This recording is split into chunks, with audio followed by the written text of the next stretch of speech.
Standing behind predators makes prey of us all. In order to escape accountability for his crimes, the perpetrator does everything in his power to promote forgetting. If secrecy fails, the perpetrator attacks the credibility of his victim. If he cannot silence her absolutely, he tries to make sure no one listens.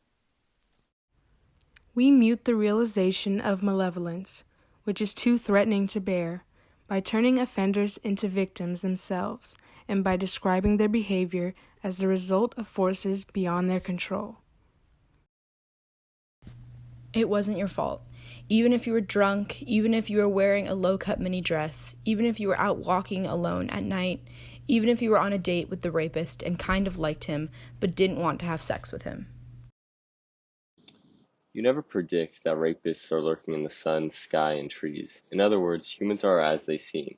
Seeing is real. After a stranger ambushes you, everything becomes new. Everything is reborn. Everything takes on a new hue, the color of rape. You look at the world through rape-tinted glasses.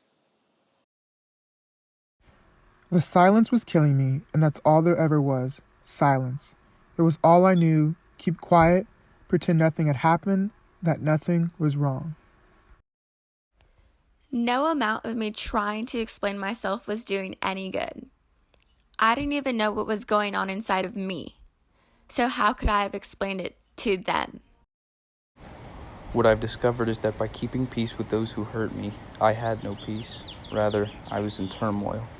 I suffered the aftermath of sexual violence. I am the one who has battled for my life. Today I wore a pair of faded old jeans and a plain baggy t-shirt. I hadn't even taken a shower and I didn't put on an ounce of makeup. I grabbed a worn-out black oversized jacket to cover myself with even though I know it's warm outside. I make conscious decisions every day to look like less of what I feel a man would want to see. I want to disappear. You took away my worth, my privacy, my energy, my time, my safety, my intimacy, my confidence, my own voice. Until today.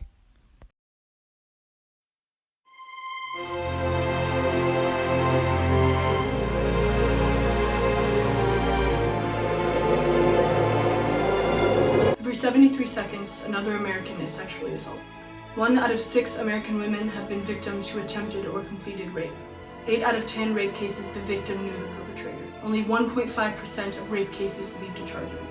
17.7 million American women have been victim to attempted or completed rape.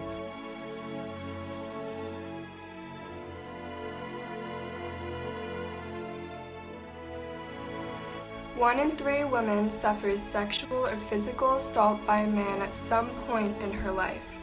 Who's responsible? With few exceptions, usually men. 9 out of 10 perpetrators of all physical assault are men. About 25% of all men will use violence against a partner at some point in their lifetime. Almost 100% of those imprisoned for rape are men. Still think violence against women is just a woman's problem?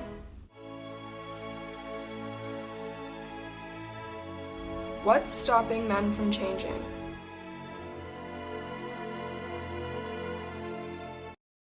You do not have to sexually assault a woman to be a man. You do not have to prove your dominance by destroying someone's life. Being a man does not mean being stronger and better than a woman. Hurting someone does not make you more manly.